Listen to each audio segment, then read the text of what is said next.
Let's face it, you've tried everything and you can't lose fat. It's hard, like it was for me. At every stage, going from this to this and from this to this, there was a roadblock. So without further ado, let's get into why 99% of people just can't lose fat.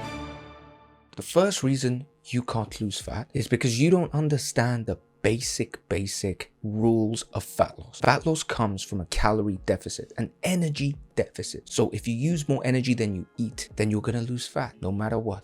If you start from this rule and every other rule supports this fundamental rule of thermodynamics, then you're already in a good place. But a lot of people have a lot of other mumbo jumbo rules. They've heard about a calorie deficit, but they also heard about how dessert is bad, also about how eating at night is bad, also about how they should run, also about how they should do this that targets belly fat, and all of these mumbo jumbo rules get jumbled up in your brain and you just don't know which one to prioritize. So you need to have this ability to say, okay, calorie rule is the first and most important rule of fat loss. As long as I eat less calories than I use, I will lose fat. Even if I eat at 10 p.m., even if I eat ramen and pizza and chocolate and all of this. Here's another little thing that you must understand. If you lose weight by staying in a caloric deficit, you could also be losing muscle. It's not a guarantee that you're losing fat. The body can tap into your muscle for energy instead of the fat stores. So how do you prevent it from going and eating up all the muscle? You do some kind of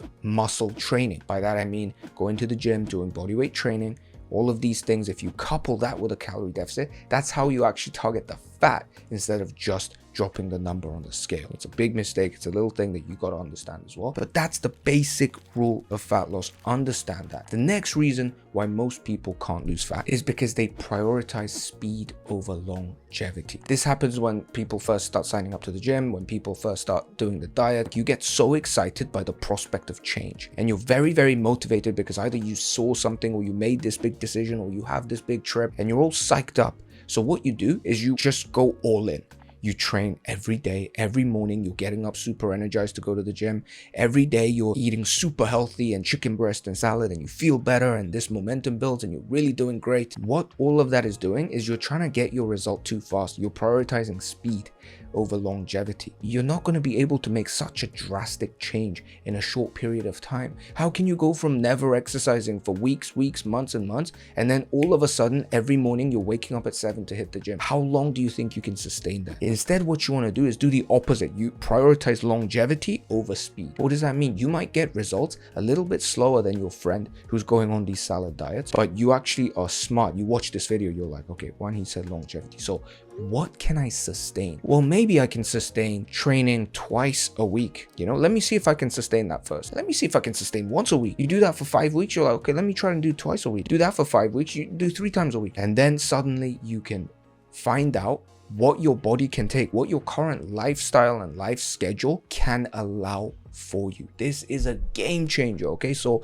whatever it is, whether it's the gym, whether it's the calorie deficit, whether it's the new diet, make sure you prioritize longevity over speed. Next, the next point is you run too much and you walk too little. This is a tragedy. This is something that I saw so much in the Korean military amongst the Korean people, if I'm perfectly honest.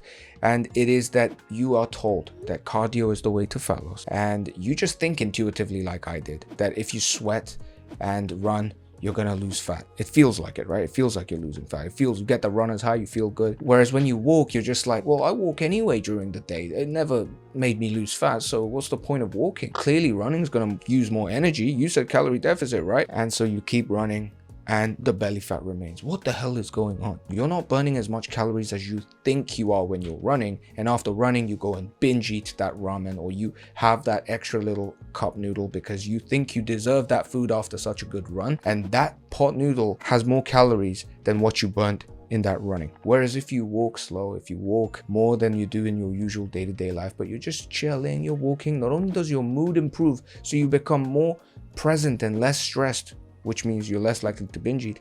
You also just don't get that huge hunger spike afterwards because it was a really chill walk. So you don't end up eating more. And walking, you think burns no calories, but actually burns quite a bit of calories. Now, if you love running, you're about to hate on me right now. If this is a part of you, who you are, and you enjoy it, then do it. Running is actually really great for your health, your cardiovascular health, your heart health. So I'm not saying don't do running, but I'm saying when it comes to fat loss, the smarter strategy to use to achieve fat loss is to walk. Next, 99% of people that I talk to will say fat loss is so hard. It's so hard to lose weight. It's so hard to get lean. I've tried so many times in the past. I failed every time. And that's how I used to think. If you're thinking like this, what you focus on magnifies. So if you're thinking that it's hard, what are you going to do the first time you fall off track or it becomes hard? You're going to be like, I knew it. I'm just not cut out for it. I don't want a six-pack anyway. And then you give up, right? Because you're in that negative mindset and you're constantly searching for reasons to confirm your prior belief. Well, here's somebody right here sitting in front of you that thinks the opposite. Fat loss is easy. It's just you have the wrong mindset about it, and some of these wrong ideas are holding you back. If you just do the things that I said and watch some of my other videos on the tactics to fat loss, it's actually easy, guys. It's actually can be so much easier than you think. Maybe one of the most important things is to make this mindset shift, is to stop thinking it's so difficult and think to yourself, you know what? It can actually be easy. I've just been misinformed. Now you're probably thinking, well, it's easy for you to say because you achieved it, but we haven't achieved it. So all the times I failed, I have all this evidence that it doesn't work. So it is hard for me. Let me tell you this. Let's say you do some kind of, I don't know, whatever skill you have, your music, your boxing coach or whatever. And every time when you're sparring, you try to throw a jab, but your opponent could always spot when you were going to throw the punch, so the punch never worked, and you're like, this punch never works, this punch never works, and then somehow the coach says you're telegraphing your punch by doing this shoulder action. Instead of doing that, just go, don't telegraph it, and you make this little tweak and suddenly your jab splits the guard and you can get those punches in. 99% of people go about fat loss the wrong way because they have preconceived notions of fat loss from all this junk that they've heard from their grandma, their aunt, their aunt's uncle's friend. As long as you get the mindset right, it's easy. And once you believe it's easy, you will find reasons to confirm that assumption why it's easy. Oh my God, it's just been a week. I've already lost 500 grams. Oh my God, I can eat this chocolate and I'm still losing weight. Wow, this is great. Do you see who's more likely to succeed? The reason 99% of people fail at fat loss is because they already are defeated before they begin. This is the power of having a coach. This is the power of having someone who's gone through the process, guide you through it. And if you want me to be that person, check out the link below, because there's a link to my community where I actually coach you, not just like with recorded videos, but I jump on live calls with you and have actual conversations with you. Next, it wouldn't be a Wanhee video if we didn't end it with a deep mindset point. Don't click off, all you gym bros, because this point is going to be a game changer. All right, you're trying to lose fat when you should be letting go of fat. All the points previously, we've been talking about losing fat, but did you ever think that you must let go of fat rather than lose fat? If the question is wrong, the quest shall fail. And instead of asking, how can I lose it?